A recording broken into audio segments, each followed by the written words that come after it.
Hello, everyone. Thank you so much for coming to our Innovative Discovery series. I think we are going to start. So we are really very excited and delighted to have one of our own today, Dr. Chiam from the Value Institute, giving us a talk on engineering better healthcare. But before I introduce him, let me mention some housekeeping issues. So as you know, all the instructions for getting the CME credit are on the screen.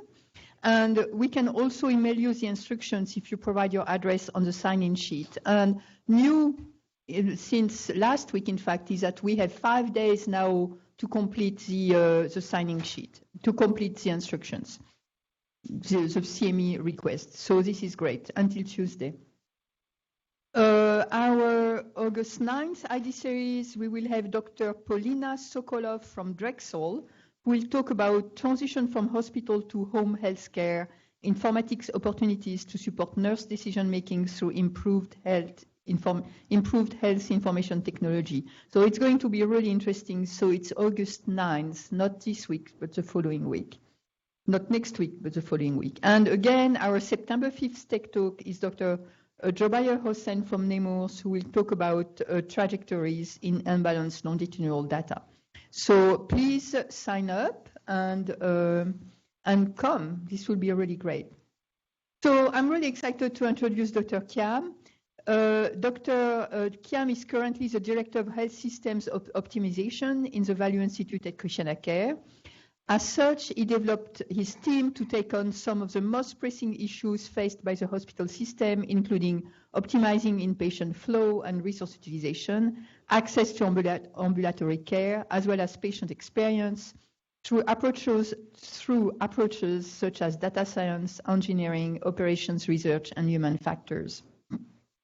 Prior to coming at Christiana Care in 2014, he was a manager of business intelligence and research at University Mass Memorial Healthcare in Massachusetts. He got his PhD in industrial engineering from Purdue University in Indiana and has had multiple awards over the years. And for example, in 2018, earned the Health Equity Award from the Christiana Care Way Awards and is also a Lean Black Belt certified. So he has a very long list of publications and has given multiple presentations nationally and internationally. So we are really excited to have Tze here. Thank you.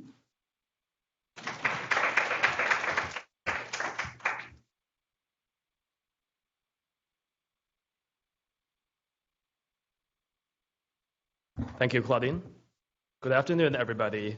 Thank you very much for being here for this presentation.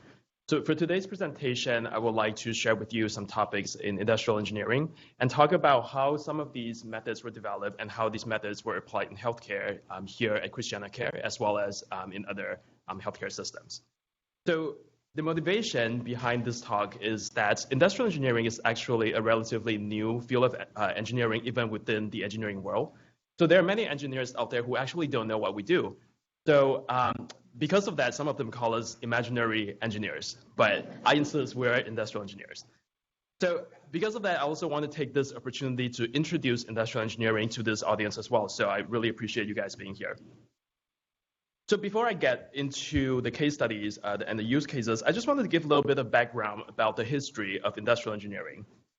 So industrial engineering is a spin-off from manufacturing and mechanical engineering. So this is the engineering concept that originated from the Industrial Revolution many years ago. And as we know, many things happened during that period of time. But one of the main things that spiked all these changes at that time was a huge spike in population growth in southern England and then eventually in many parts of the world. And because of the huge spike in population, manufacturing and also mechanical production systems have to catch up in terms of providing stuff for the population. So they had to figure out really quickly how to do that. Many different types of transitions happened at that time, so I give 3 examples here. First is that hand production methods no longer work. So imagine if we are still using our hands to make shoes, to make shirts and everything, there's just no way that type of production method is gonna work. So people at that time figured out we need to do mechanization, so which then eventually leads to automation that we call today. And because of that, one at a time type of production also didn't work, and people realized that they had to go with mass production. And as they went through that process, they realized that, oh, we can take advantage of what we call economies of scale, meaning if you have put in the fixed cost, the sunk cost to your factories, to manufacturing facilities, and so on, you can make more money, you can make more products and make more money for a lower cost per item. The third big transition was going from division of labor to integration. So prior to Industrial Revolution, the way things were made was that imagine you have a widget that requires sawing, milling, and painting before it could be sold as a finished product. What people did at that time was they created a facility to do the cutting. Once they did the cutting, they would ship this partially completed item to another facility to do the milling, and then once that was completed, then they ship it to another facility to do the painting. But again, that is incredibly complicated, inefficient, and also logistically challenging. So then people at the time figure out that what if we were to be able to do all of that under one roof, whether it's making a product or providing some sort of service, for example, banking. So because of that, they had to start with, how do we create this from a system perspective? And that gave rise to systems thinking. In case you don't care much about Industrial Revolution, maybe you care about Hollywood. So industrial engineering actually was portrayed on TV before, on the big screen, through the movie Cheaper by the Dozen that came out 15, 20 years ago. And if you're too young for this movie, I'll give you a summary. So this movie turns out to be a semi or pseudo biography of Frank and Lillian Gilbreth, who are both industrial engineers. So in real life, they had 12 kids, and Frank Gilbreth was actually an industrial engineer who focused on efficiency management as well as time and motion study. So I'll get a little bit more into time and motion study later, but basically it is the scientific approach of timing how much time it took to perform certain tasks in order to reduce the waste from those workflow. He also created systems to manage household with maximum efficiency. Imagine having to manage such a big household. And then he came out with scientific management principles. Lillian Gilbreth was also an industrial engineer, and her focus area was in organizational psychology. So she introduced human elements to different types of work processes and also on how to improve the design of things in order to be more ergonomical, so that when we use these items, we can use them with minimum human errors and also to reduce fatigue. She also pioneered the design of modern kitchen. So I believe most of us, if not all of us, had this experience where we walk into someone's kitchen or our own kitchen, and then we thought, oh my God, this kitchen is really badly designed. And I'm not talking about ugly cabinets. I'm talking about the way things are being laid out. So it turns out that there's a lot of research and knowledge that went into how to design the most efficient kitchen, and she is actually the person who pioneered that thinking. So all those badly designed kitchens did not follow her principles. Also, Frank and Lillian Gilbreth were actually industrial engineering faculty at Purdue University, where I graduated from, so boiler up. So with that in mind, we talk about automation, we talk about economies of scale, systems thinking, scientific management, human elements, and all those buzzwords. But what it really boiled down to are the following. How do we do things in the most efficient way? In a way, and also at the same time, contain costs. We don't want to just go out there and buy the new thing that promises to improve efficiency. We want to be able to do it in a cost-contained way. We also want to improve our productivity. How can we do more with less? And at the same time, being able to improve or at least sustain our current quality. And we want to do all of that in a human-centered way. So because these are principles that are deeply rooted in industrial engineering design principles, there are actually multiple types of methods that were developed in this area of work for accomplishing those. So this is just a selected partial list of methods out there. So there are a lot more. But the first big class of method is what we call operations research. And operations research is a class that deals with the following. So the first is mathematical modeling. So what that is that people who do mathematical models will take a system that you describe and turn them into mathematical formulation, and then solve those mathematical formulations and give the optimal solution to the problem that you have with that system. And I'm going to give an example of that later. Computer simulation, on the other hand, is the class of work where we look at what are the processes that are happening within a complex system, what are the numbers, the statistics that describe these complex processes, and build all of that into a virtual world in the computer, run the computer simulation, and then look for insights into the system and also come up with potential solutions and also predicted outcomes. The third example there is network analysis or social network analysis, where we look at if I were to as a non-smoker, if I were to hang out with a bunch of smokers every day for the next 2 years, how is that going to impact my health and my behavior, or how am I going to impact their behavior and their health? So that's social example of social network analysis. The fourth example there is queuing theory that I believe most people have heard of, but I just want to give a quick example as well for queuing theory. So queuing theory is the class of study where we look at how do we design queues or waiting line, and how do we design the servers and the number of servers serving the queue in order to minimize the amount of time that we spend in that queue. So a classic example there is the airport queuing. So let's say you don't check in your flights from online, but you go to the airport. You most likely have to join this big winding line. I'm talking about economy class. I don't know about business class. I'm not Steve, so. So you join this big line, and then you have a number of servers serving this line in a first come first served kind of way. Well, somebody had shown that that is the most efficient way of designing queues. On the other hand, there's the grocery store type configuration where you have one server per line. And somebody had proven that that is actually the least efficient way of configuring it. But why do grocery stores do that? Because the more time you spend in line, the more likely you are going to look at the magazines, grab some candies, grab some sodas, and so on. So they actually do that to maximize their own profit. But that's queuing theory. And then there's data science. So one could argue that data science itself should be a discipline. I would say that there are many methods within data science that are also studied within industrial engineering, which is why I put it under this category. The next big category there is human factors. And human factors is a class of study that deal with human-centered type of way. So one of the examples here is conducting structure or semi-structured interviews in order to extract information so that we have a better understanding of the system that we're dealing with. I'll give an example about that later as well. The second example is ergonomics and device design. How do we design a certain device in such a way that we can reduce fatigue while using it and also reduce errors while using that? The third class there is production systems, or more commonly known as operations management. So the example I give there is supply chain management. So for those of us who don't really work in the supply chain department, we don't really think about supply chain management. But for those people who actually work in there, there's a lot of research and studies that go into optimizing the supply chain or supply network of especially complex institutions, for example, hospital system. So if we think about supply chain management, the first thing that people usually think about is, can we forecast the demand of patients, the demand of needs for certain things? And then based on the demand, how much of the supplies, how much of the medications do we need to order, knowing that the more we order, the more we're likely going to store them. Storing these things will have an inventory cost. So that's something we want to keep in mind. And also, a lot of items, whether it's broccoli or drugs, are perishable, and they have a certain shelf life. So how much of those items that we order can we afford for them to go beyond the shelf life and toss away, and hence incurring costs?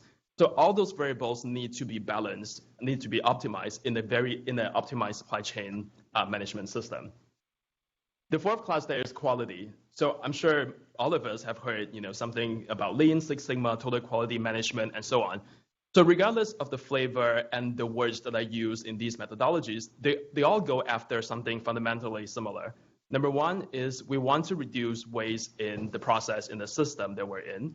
Number two, we want to do it and also reduce the number of defective, whether it's the number of defects, whether it's defective parts or defective service. And also, we want to change the culture of the organization in order to make those type of waste reduction and defects reduction as DNA of the system, but not just a project. So all those things are part of what industrial engineers study. So with all these methods in mind, how do we use that? But before I answer that question, I just want to talk a little bit about the IHI AAA.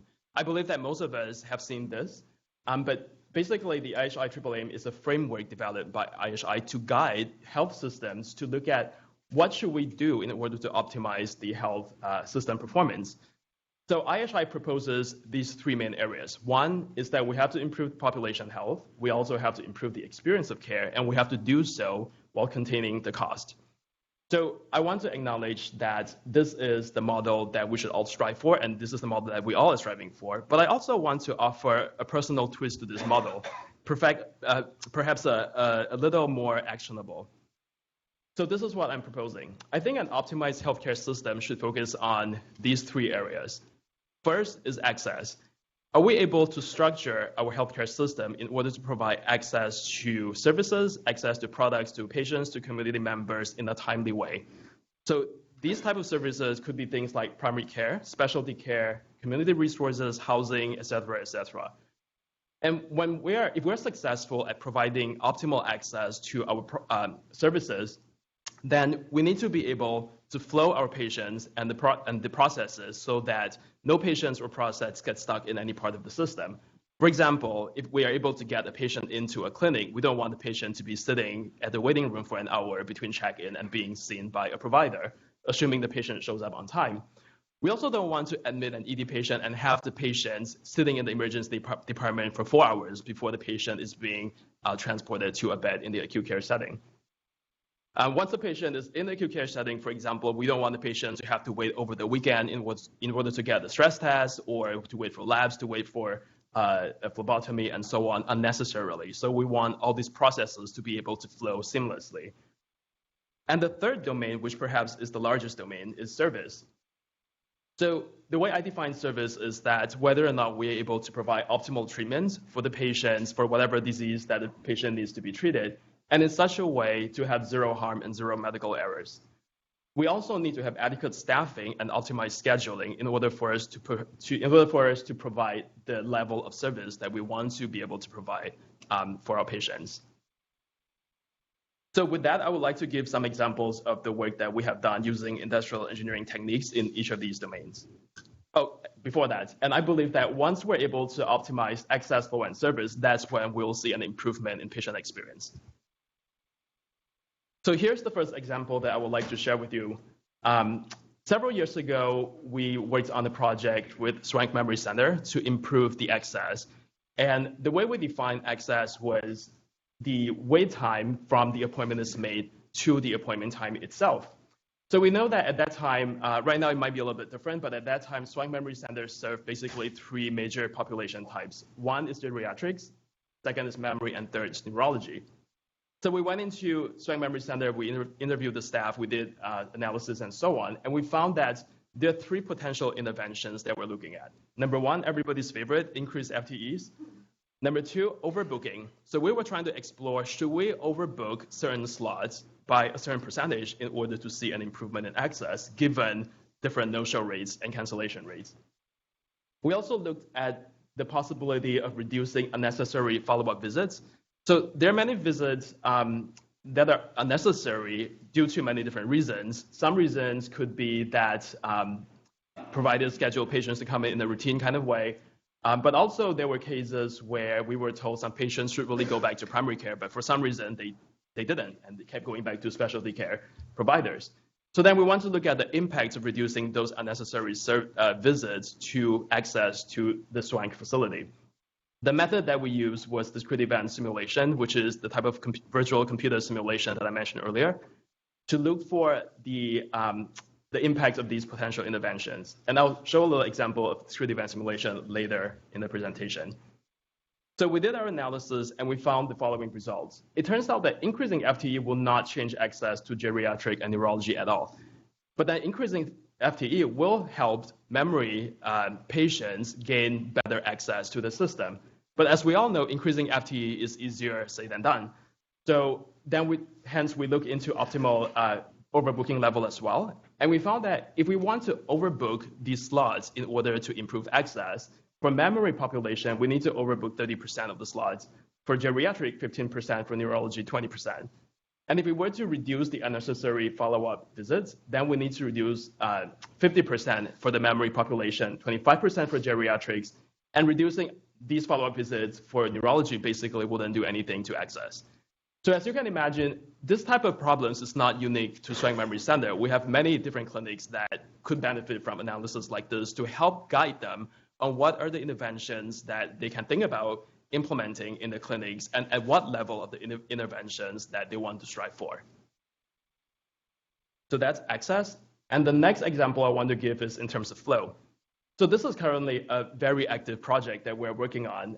We call it global optimization of patient flow and capacity. And the reason we started this project, basically the motivation behind this was of the last 4 years that I've been here at Christiana Care, myself and some of my colleagues have been involved in some type of flow and capacity type projects.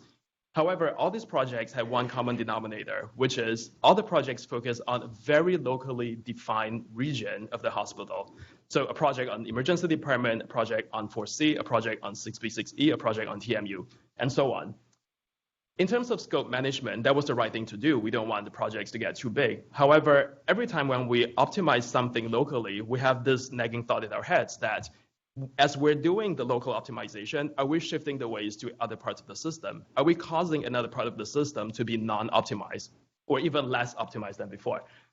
So hence, we proposed this project where we are currently looking at Christiana and Wilmington as one system.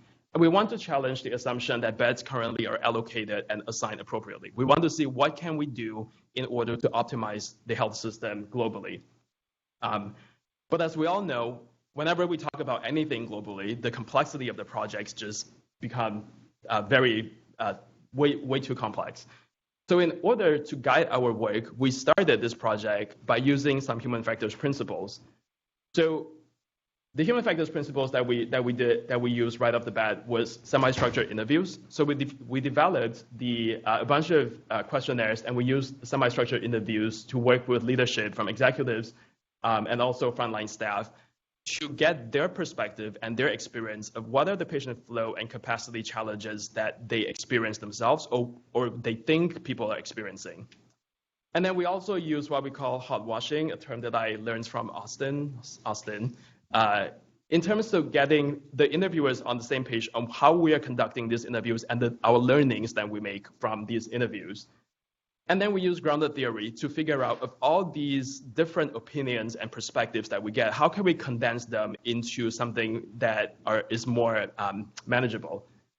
So as I mentioned, we developed semi-structured interview questionnaires. We interview about 65 personnel. We collected the magic number of 101 challenges in patient flow and capacity.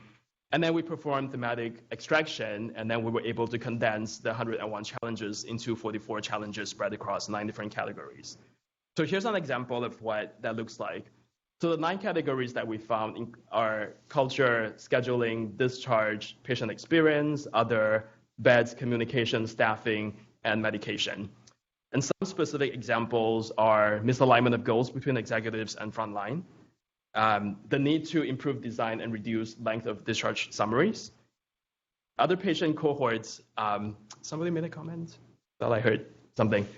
And then other patient cohorts need to be identified and beds allocated accordingly. For example, alcohol withdrawal patients, should they be identified as a separate cohort, and should beds be assigned just to alcohol withdrawal patients? And if, let's say, we were to do our analysis and figure out that, for example, if we say 15 beds need to be allocated to alcohol withdrawal patients, the 15 beds need to come from somewhere. We know that the annual operating cost for one hospital bed is about $1 million, so we can't just go out there and buy 15 beds.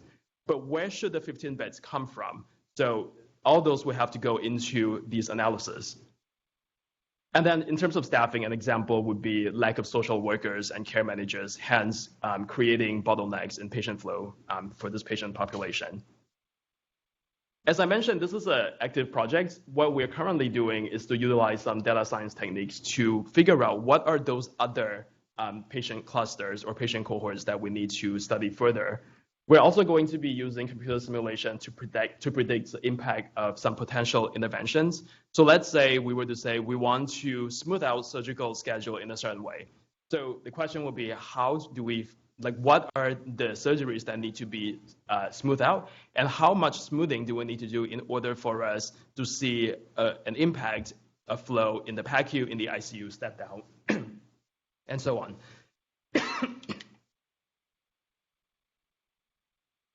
Right. And then the third class of method that we think we're going to be using includes optimization techniques to allocate beds to the new patient clusters that will be identified soon. I'm sorry, something happened to my throat.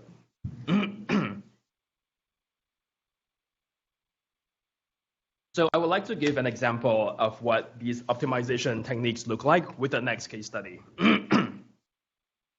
So in this next case study, which I put under service, is that a few years ago, the VI was approached by NICU to create a systematic solution for their scheduling in the NICU.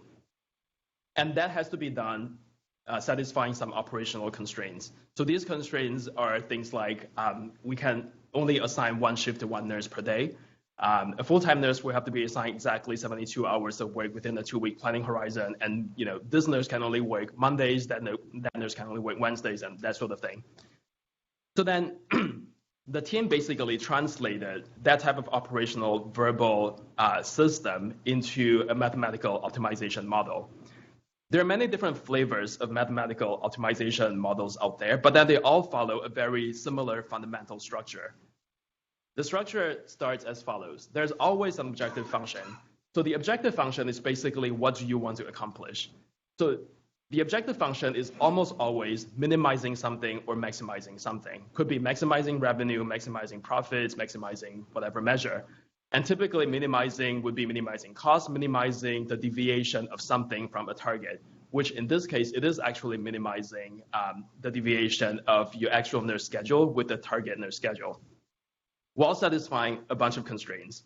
If we live in a world where we have unlimited resources, then we don't need to worry about any of those constraints. But because we're always under some type of constraint, whether it's money constraint, labor constraint, or some different types of constraints, so this section will always be there. The good thing about this is that there are many big companies out there like IBM that created solvers to solve this type of mathematical formulation. So thank goodness we don't have to do that by hand. So from this example, Steve actually worked on this. So from this example, here's the result. So the result shows that on Monday day shift, nurse 1, nurse 4, nurse 7, 9, etc. should be scheduled to work on that Monday day. And then nurse 104 would be Nurse 104 would be scheduled to work as the charge nurse in the day shift. Nurse 8 would be the transport nurse for the day shift. Nurse 32 would be the charge nurse for the night shift, and so on and so forth. So this type of method is very good in terms of giving us, the optimized schedule in order to satisfy all those constraints and satisfy the objective that you want to accomplish from the system. And next, I would like to share with you another example project that we did that I put it under service. So this is also another staffing optimization type problem. For this problem, this project that we did about 2.5 years ago, we were asked to come up with a way to optimize the supply of Spanish interpreters for Spanish-speaking patients here in Christiana with limited English proficiency. So this project was very complex and difficult right off the bat, because if we think about nurse staffing, nurse-to-patient ratio, there are many guidelines out there. Somebody has studied how many patients you should assign to each nurse. Granted, there's a lot of debate about how good those guidelines are. At least there's something there for people to refer to. When it comes to interpreter staffing, there was nothing. There wasn't even anything in the literature about interpreter workflow and what's value added, what's non-value added. So we had to approach this from ground zero. And in order to do that, we started by doing a time and motion study where we literally use stopwatches and follow interpreters around throughout the hospital system, look at what they did, look at how much time it took them to do something in order to better understand their workflow. And Danny right here actually led this part of the project. And then we also did value analysis where we look at what are the tasks that were performed that are value added versus what are the tasks that are non-value added. And this is a very important step for us to do because, as I mentioned, nobody has really done this type of study. And the last thing we wanted to do is, if we were to see a huge amount of non-value added tasks, we don't want to just say hire more interpreters and make them do more non-value added tasks. So we will want them to remove the non-value added tasks first before we go into staffing optimization. So we did the value analysis. We looked at distribution of activities. We did some numerical analysis. And then we built all that into a computer simulation environment. And then we ran the simulation. We came up with a bunch of predicted outcomes. And then we put those outcomes into a cost model that we designed.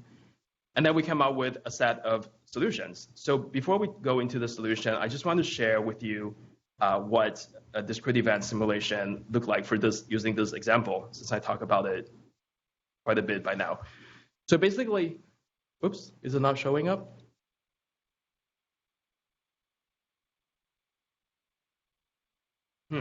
This is interesting.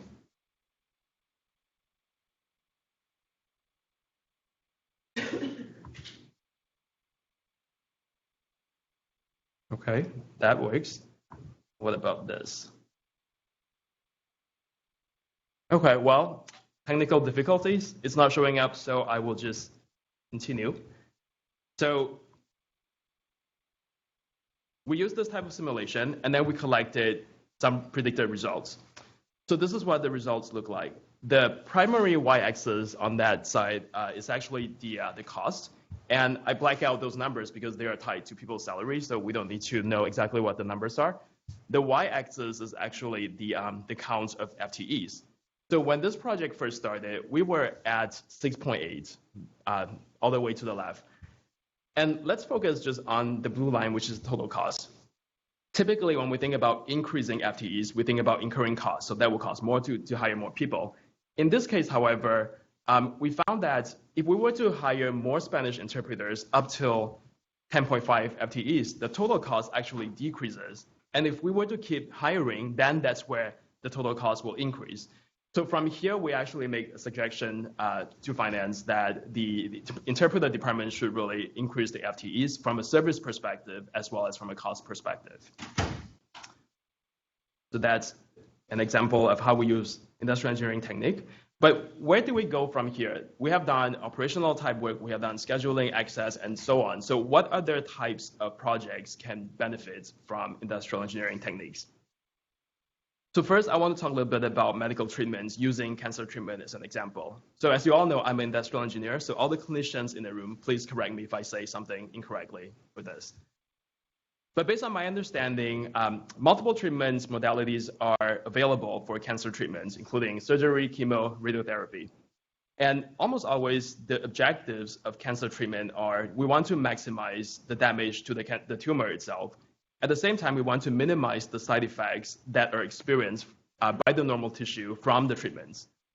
And whatever modalities are chosen are often based on the clinician's experience and also intuition. So what happens is that at time 0, a person is healthy with no tumor. At a certain time, T1, this person would develop the tumor of a certain size, tumor grade and other variables. And then at this point in time, the clinician will have to make a decision on what action to take for this patient.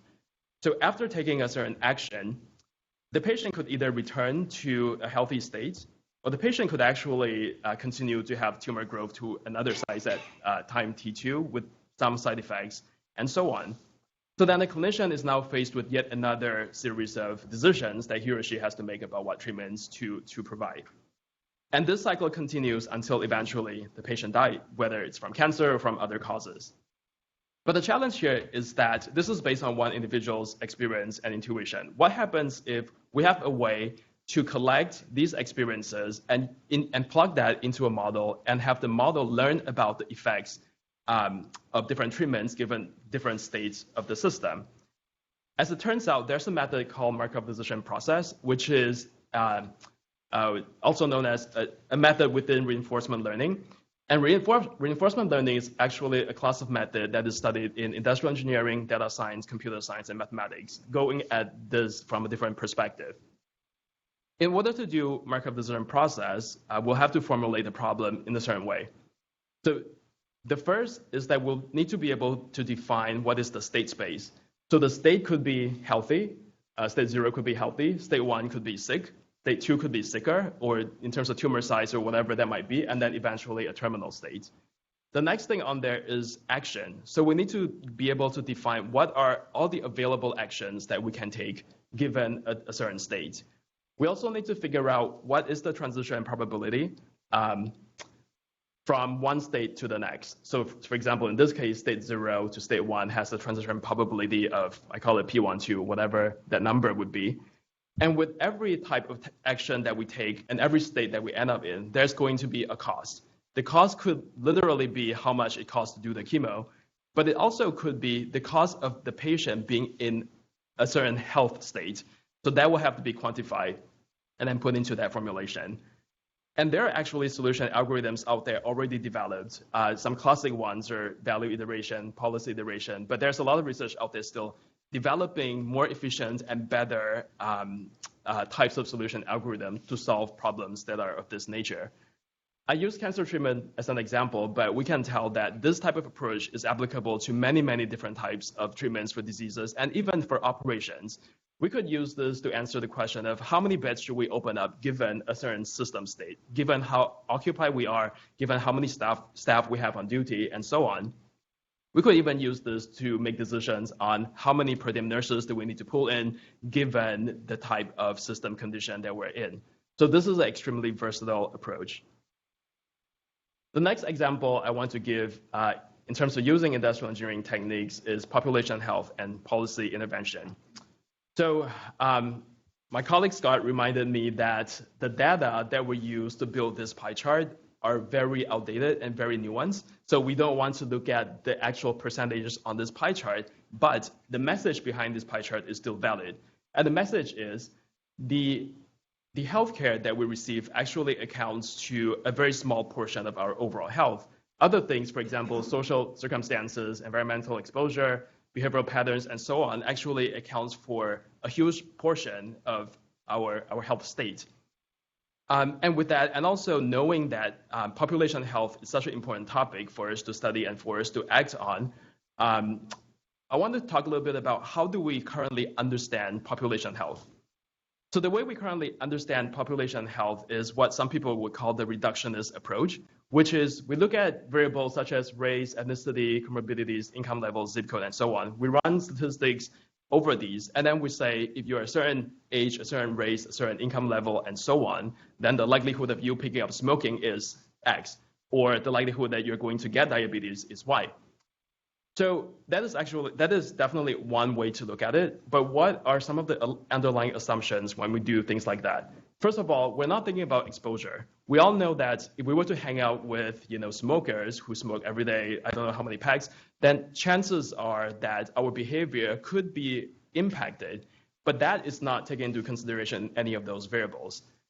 The other assumption there is that we're talking about attributes and we're making them sound like they're exposure, back to the first point. But when we look at race, ethnicity, comorbidities, income level, zip code, they're all attributes of me. It's not the exposure of me to the environment. So something needs to be done to take those things into consideration as we approach population health like that. So there are two classes of industrial engineering techniques that I think would be helpful here. The first is social network analysis, and the second is what we call agent-based modeling. For social network analysis, it is the study of social factors on health and disease distribution through these three domains. The first domain is social contagion of non-infectious exposures and outcomes. So diabetes, smoking, back pain, and all that, they are not actually these infectious diseases, but then we could pick up these conditions from a social network type of, depending on what our social networks look like. Second is density and character of social networks. So imagine if we have an environment where we have, let's say, 50% Asians, 50% Hispanics. And then from a headcount perspective, the density is the same across the two populations. However, one population could have more interaction within the individuals compared to the other population. And if there's more interaction within that subcommunity, then the volume of interaction actually should be taken into consideration. And that could have an impact on the people's behavior as well as their health outcomes. So that is also taken into consideration in social network analysis, and also some other types of social interaction. For example, how much social support you have, how much social capital you have, and all those things should come into the analysis of population health as well. The next class is agent-based modeling. So let's say we're able to quantify and study the social network in terms of the theory, the statistics, and so on. What can we do with them? So agent-based modeling is also a different class of computer simulation where we are able to define agents. For example, we can define a person as an agent, and then we can also define the environment that this person lives in. Does this person have easy access to cigarettes through Wawa? Or does this patient have easy access to broccoli from farmer's market? It turns out there's a Wawa right across the street from me, and I also have easy access to fresh produce as well. So then we can also define the agent's behavior. Given a certain environment, how is this person going to behave? And we can spawn this person into others who behave similarly, and also others who behave very differently, put them in this environment, and then see what happens. We'll be able to run the simulation to study the outcomes based on interactions across time and space. And what I mean by that is that if we want to know what happens in this environment, what is the smoking rate 5 years from now, we don't have to wait the five years of clock time in order to see that. We can actually do that in this computer environment, speed up time, and study the outcomes based on the environments that we define. So what are some of the advantages of doing so? I'm going to be treading on dangerous grounds here with the epi people, so tell me if I say something offensive. But the first advantage that I perceive is that we move away from independent effects in social epi. So what happens is that when we look at a lot of the methods that we use, we say that these variables are independent from each other and they're independent from the outcome, and hence we plug them into some method and run those and solve them. There are cases where we think some methods are independent, but they're actually not independent. But then just because we can't prove that they're not independent through statistics doesn't mean that we can use them. In some cases, people still use them. In some cases, people say, if we think that they're not independent, we just don't use them. So we can debate which way is the right way. But the advantage of using social network analysis and agent-based simulation is that we actually acknowledge that there is interdependency between the variables and the outcome. And we actually use the interdependency to predict the outcome. So that's one advantage. The second advantage is we'll be able to do counterfactual simulation and ask questions like, if our population were to behave entirely differently from what we observe, how is that going to impact their outcomes 5 years from now? So we can run the simulation, plug those different behaviors into the model and observe that. We'll be able to also ask questions like, if we were to implement a certain type of policy intervention, how is that going to impact the outcome? And that will be very helpful for us to understand our, lack of a better word, our ROI in terms of policy intervention, whether it's in terms of health outcomes or dollars or whatever outcomes we're interested in. So I mentioned earlier that if we're able to optimize access, flow, and service, then chances are we'll be able to do better in terms of patient experience. So I want to talk a little bit about the experience part of it as well. So if we think about how we're currently measuring experience, let's use inpatients as an example. For inpatients, we're currently using HCAHPS survey to study their experience. And I would say that HCAHPS survey is not the answer. And why is it not the answer? First, it is administered to a subset of patients discharged from the hospital. The responses from the patients are often attributed to the patient's discharge unit. There's a very low response rate. I believe it's about 20%. And then there's also a major lag time, I believe between 30 to 45 days to get those responses back. And hence, it's not actionable. And it's also not effective at attributing sources of satisfaction or dissatisfaction. So we actually just started a patient experience work with Mike Puckler. In terms of using data science and industrial engineering techniques to approach patient experience, we want to be able to attribute factors to patient satisfaction through, first of all, different questionnaires, but also the different types of services that the patients receive, because we know that patients receive multiple different types of services during the stay, OT, PT, respiratory labs, imaging, and so on. And we also want to move away from attributing everything to the patient's discharge unit by looking at the entire flow path of the patients back to the patient flow project. the entire flow path of the patient and figure out a way for us to say, if the patient is dissatisfied with his or her stay, can we say that it's because of something that happened in the ED? Can we say it's because something happened in the lab? Or is it really the discharge unit? So we don't have answers for those yet, but that is something that we're currently working on for patient experience. So in conclusion, I hope I was able to get the point across that industrial and systems engineering techniques are highly versatile. They're being used in many industries, including healthcare, but I think there are also many other opportunities in healthcare where we could use these techniques to make a difference in terms of operations, treatments, policies, as well as population health. With that, I would like to acknowledge my team, Health Systems Optimization team from the Value Institute. Ishmael, he can't be here, but he's a PhD student from industrial engineering working with us for a couple of semesters now. Steve, who is our data scientist, who helped us a lot on a lot of these data science approaches. Austin, I go to Austin for anything related to human factors. He's our human factors expert. And Mina, who's on her way to a conference, she's our expert in social network analysis. Also, I want to acknowledge my colleague Scott for telling me that the original title of this presentation was too boring and I needed something more exciting. So he came up with half of the title. So if you don't like the title, go to him.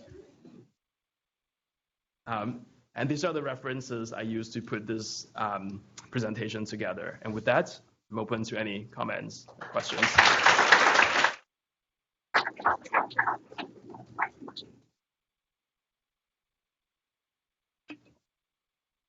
Yeah. Can you talk, this was a great presentation. Thank you. Can you talk a little bit about how you then track the outcome of some of the simulation? For example, with the interpretation, you make a suggestion, then how do you look at then? So ideally, the way we would do that would be if we are able to get something implemented, then we will follow through with the implementation and look at what are the actual outcomes from the implementation and compare that to the outcomes that are predicted from, let's say, the computer simulation. So as we know that these simulations or mathematical models, they're as good as the data that we put in. So literally it's garbage in, garbage out. So in order for us to have accurate predictions, we really need to ensure that the data that go into these models are as accurate as possible. But in terms of tracking, that would be the ideal way. I would say that one of the downfalls of doing a lot of these complex analytical models is that implementation could usually get pretty complicated. So when we're doing all these, one of the goals that we always strive for is how pragmatic is our model and how pragmatic is the solution. So that would actually help implementation a lot. The more pragmatic and simple to implement that we can make them, the higher the chance of the solutions being implemented. Sorry.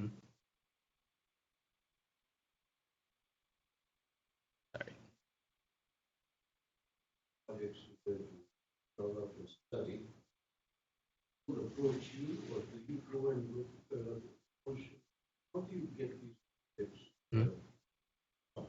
Sure, I can take the first pass, and Mia, whenever you want to jump in.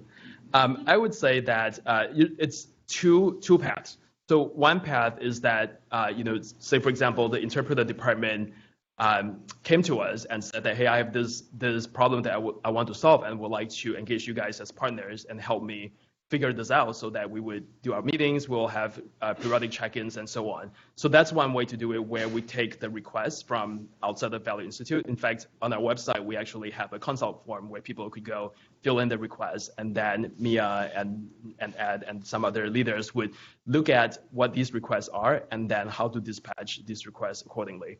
So that's one way that we do, that we intake projects. The other way is what we call investigator-initiated, which is if we were to identify that there is a need from the organization about solving a certain type of problem, then we will initiate that project, either an existing problem or anticipating that a problem is going to surface sometime in the future. So those are the two main ways. A follow-up question. I was interested in the overbooking part. Mm-hmm. Even within the same institution, there must in clinics and in hospital campus. Right. Was it, or it just, it no shows in some clinics, 50%. Mm-hmm. No shows in other clinics. Mm-hmm. How do you standardize this? So definitely, the best way to do it is to do subgroup analysis to look at who these patients are, what are their characteristics, and in some cases, we would want to make predictions on who are the patients who are likely to no-show or late cancel, and then overbook specifically into that slot. I would say that for the Swank memory project that we did not go into that level of granularity, but we did look at what are the services that the patients are likely to require. So for example, neurology patients, memory patients, and also the other patient population.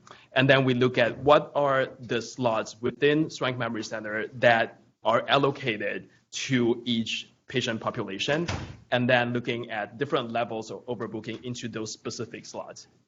So that's how we approach it. But ideally, the more granular we can go into identifying the patients who are likely to no-show and late cancel, the more accurate the overbooking analysis would be. Claudine? Yeah, I guess just also follow up. I guess there is not one solution for all. Right? Mm-hmm. It's very, very specific. Correct. Yeah, absolutely. Right. So the method that we use or the results that we got from the Swank Memory Center would not be the same results if we were to look at primary care or cardiology. Mm-hmm. And in fact, related to the Swank Memory, mm-hmm. So what was there? What happened then? What was applied? Which was applied? Good question. That's something that we'll have to find out. We don't know yet at this point.